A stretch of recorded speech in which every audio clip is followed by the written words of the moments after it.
Alpha alpha बहुत सारे, कोई फर्क नहीं पड़ेगा उससे डैश। वाई ने भी इंटरेक्ट किया लेकिन सेम मैग्नीट्यूड में किया।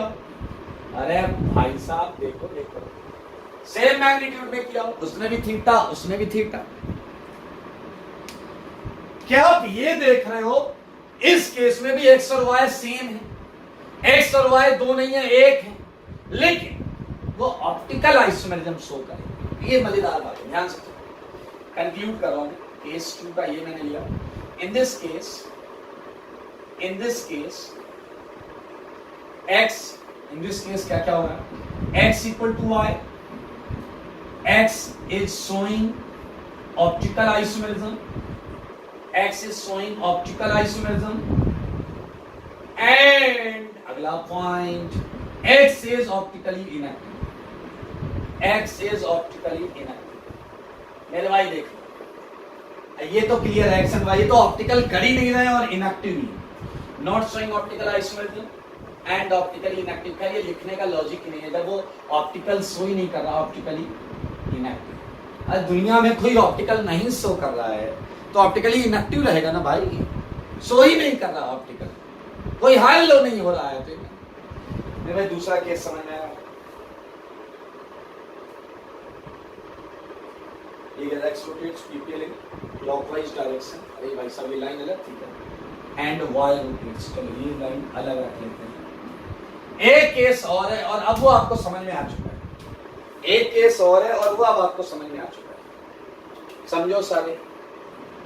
केस 3 ऐसा हो सकता है, अल्फा एक्स हुआ हो plus theta plus of minus theta, and y हुआ हो प्लस 5 प्लस ऑफ माइनस 5 हो सकता है, बिल्कुल हो सकता है मेरे भाई। इस केस में x and y both are optical isomers, यही है सबसे खतरनाक और इंटरेस्टिंग पॉइंट, खतरनाक and interesting.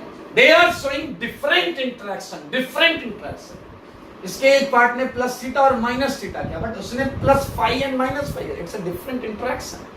Never think on net output, ये अलग है, ये अलग है।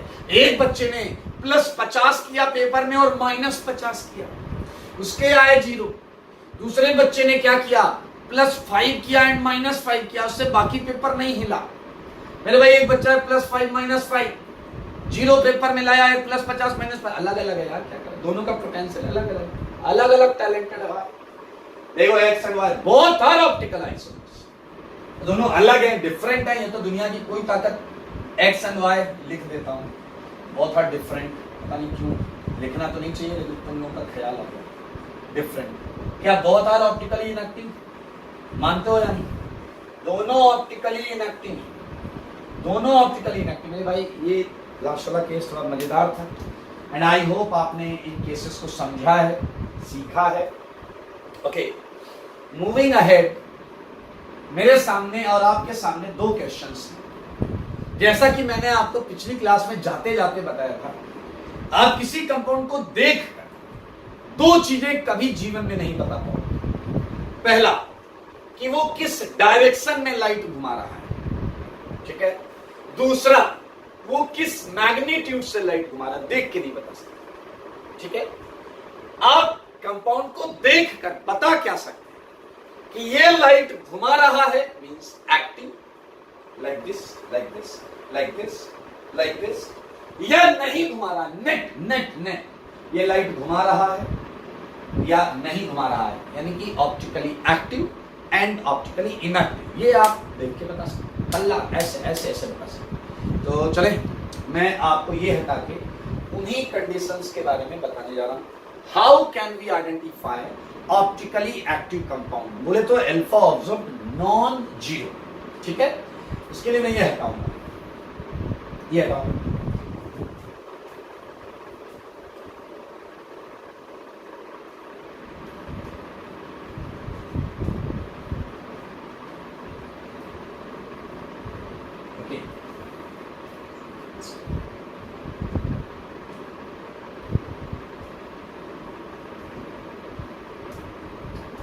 चलिए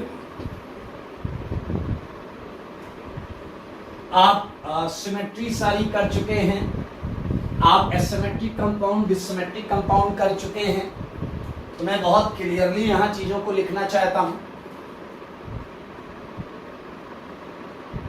हाउ कैन बी फाइंड, या इसे हाउ आउट सीधा सीधा लिखेंगे, कंडीशंस, ठीक है, फॉर ए कंपाउंड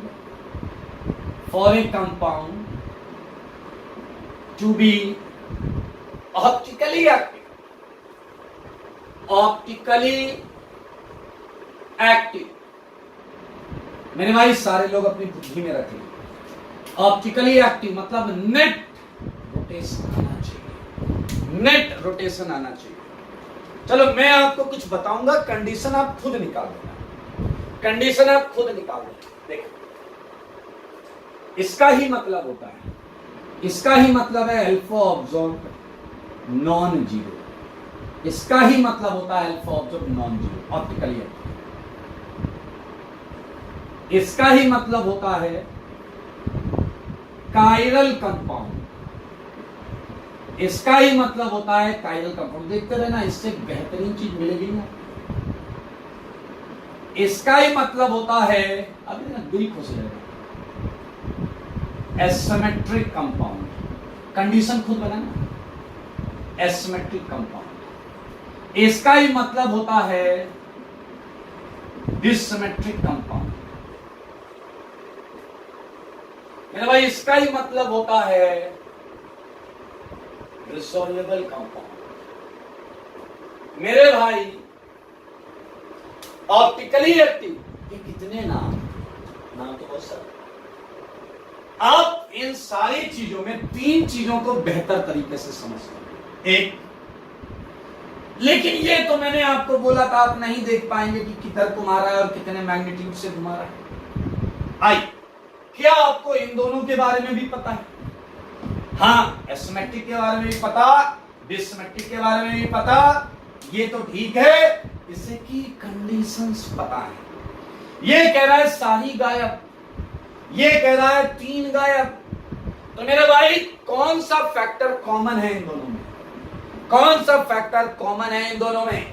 और मिल गई आपको, बधाई हो, आपको कंडीशन मिल चुकी है, कंडीशन मिल चुकी है मेरे भाई। एसिमेट्रिक कंपाउंड कहता है चारों ना हो, ओके, ये कह रहा तीन ना हो। तो मेरे भाई बताओ, अगर तीन नहीं है तो भी तो एक्टिव हो रहा है। सुनो सुनो सुनो, ये कह रहा पीओएस ना हो, सीओएस ना हो, डबल एओएस तो भी एक्टिव। ये कह रहा पीओएस ना हो, सीओएस ना हो, एओएस ना हो, डबल एओएस ना हो तो भी एक्टिव। तो रिजल्ट क्या निकलेगा? एओएस यहां नहीं है, यहां है, यानी कि एओएस हो या ना हो या ना हो, फर्क नहीं पड़ता। एओएस हो या ना हो, ऑप्टिकली एक्टिव कंपाउंड पे फर्क नहीं पड़ता है। बुद्धि लगाओ, बुद्धि। क्या कंडीशन बड़ी बड़ी सबको समझ में आई? पीओएस खल्लास चाहिए अपने को, सीओएस खल्लास चाहिए अपने को, डबल एओएस खल्लास चाहिए अपने को। मेरे भाई अगर आईटी क्वेश्चन पूछ ले और खूब सारे कंपाउंड देकर ऑप्टिकली एक्टिव कौन सा है, यही चेक करेंगे। पूछ ले अल्फा ऑब्जॉर्ब किसका नॉन जीरो है, यही चेक करेंगे। सुन लेना, कुछ भी रत्ती वाली इधर उधर मत करना। पूछ ले ऑप्टिकली एक्टिव कौन सा, यही चेक करेंगे। अल्फा ऑब्जॉर्ब नॉन जीरो, यही चेक करेंगे। कायरल कंपाउंड, यही चेक करेंगे। एसिमेट्रिक के लिए अब स्पेसिफिकली उस पे आ रहे हैं तो ये तो चेक करेंगे, साथ में सीओ एओएस भी ना हो, इसके लिए यही चेक करेंगे, उसके लिए यही चेक करेंगे। कितना आसान। अब आपको समझ में आया सिमेट्री हमने क्यों पढ़ी थी? Because of this symmetry use करके हम बताएंगे कि कंपाउंड नेट लाइट को घुमा रहा है। एक्टिव का मतलब एक्शन दिखा रहा है, घुमा रहा है। तो मेरे भाई जब ये पढ़ते हैं, ये पढ़ते हैं, बाकी इनका मतलब धीरे धीरे आप समझोगे, धीरे धीरे चैप्टर में आगे समझोगे इसका मतलब, ठीक है। इसे कायरल बोलते हैं, कायरल। कई लोग किरल बोलता, चिरल बोलता, अपने को नहीं चाहिए, कायरल बोलेंगे, ठीक है। एक और कंडीशन मेरे भाई, वैसे वो लिखने की जरूरत नहीं है। अगर मैं बोलूं ऑप्टिकली इनएक्टिव की कंडीशन, तो इसी का उल्टा कर दो, optically inactive condition for a compound, for a compound, condition for a compound to be optically inactive. Optically inactive के कितने नाम, आओ बच्चों तुम्हें बताएं, ऑप्टिकली इनएक्टिव के कितने नाम। चलिए, अल्फा ऑब्जर्व 0, पक्का यही मतलब है। आइए, एक नाम आएगा अकाइरल, अकाइरल कंपाउंड, अकाइरल कंपाउंड, ठीक है मेरे भाई। इसके बहुत ज्यादा नाम कोई मिलता नहीं, सिमेट्रिक बना सकते हो, एसिमेट्रिक, डिसमेट्रिक, सिमेट्रिक बहुत ज्यादा मिलता नहीं। एक नाम ये लास्ट वाले का मिलता, नॉन रिजॉल्वेबल, नॉन रिजॉल्वेबल। ये सबका एक ही मतलब है, इन सबका एक ही मतलब है। मोटा मोटा आईआईटी के लिए हम मान सकते हैं ऑप्टिकली इनएक्टिव ये मेरे भाई। अगर इन कंडीशंस पर एक्टिव आता है तो ये कंडीशन फेल करा दो। फेल, फेल कब होगी ये कंडीशन? जब इन तीन में कोई भी एक आ जाए। ये कंडीशन फेल कब होगी? जब इनमें से कम एक आ जाए। 2 आ जाए तब तो फेल है, 3 आ जाए तब तो फेल है, कम से कम कोई एक आ जाए। तो कंडीशन लिख रहा हूं तुम्हारे मुंह के सामने, देखो, presence of at least any one from, मेरे भाई समझो, इनमें से कम कोई एक, क्योंकि हमें ऊपर वाली कंडीशन को फेल कराना है। क्या आपको क्रिस्टल क्लियर डेफिनेशन मिली है? एक्टिव देखना, इनएक्टिव देखना, और सारा का सारा सिमेट्री का गेम है मेरे भाई, सारा सिमेट्री का गेम है। इसलिए सिमेट्री कर लो तगड़ी, कर लो अच्छी। मेरे भाई एक और बात हमने सीखी थी, वो यहां मैं नोट पे लिख रहा हूं। वो बात हमने ये सीखी, एओएस को कोई वैल्यू नहीं मिल रही, एक्सिस ऑफ सिमेट्री को कोई वैल्यू नहीं। उसे वैल्यू तभी मिलेगी जब खुलकर डिससिमेट्रिक कंपाउंड पूछा जाए। डिससिमेट्रिक कंपाउंड पूछा जाए या एसिमेट्रिक कंपाउंड पूछा जाए, तो ये सही है मेरे भाई। इसलिए ऑप्टिकल एक्टिविटी में या इनएक्टिविटी में एओएस का कोई लेना देना नहीं। तो मैं लिख सकता हूं इस बात को, प्रेजेंस और absence of AOS is not a criteria for optical activity और ऑप्टिकल इनएक्टिविटी। उसका होना या ना होना एक्टिविटी या इनएक्टिविटी की गारंटी नहीं है, उससे कोई लेना देना नहीं है। आप समझ लें, बहुत इंपॉर्टेंट चीज है, इसी को ध्यान से देखें। यही आपके काम आने वाला है बहुत सारे क्वेश्चन करते समय, यही आपके काम आने वाला है बहुत सारे क्वेश्चन करते समय। How can we identify whether given compound is active or not? So there are 3 conditions. अच्छा, 90% केसेस में कई सारी बुक्स और कई सारे लोग केवल 2 ही सिमेट्री देखकर आंसर देते हैं, पीओएस नहीं है, सीओएस नहीं है, क्योंकि डबल एओएस देखना थोड़ा सा टाइम टेकिंग होता है।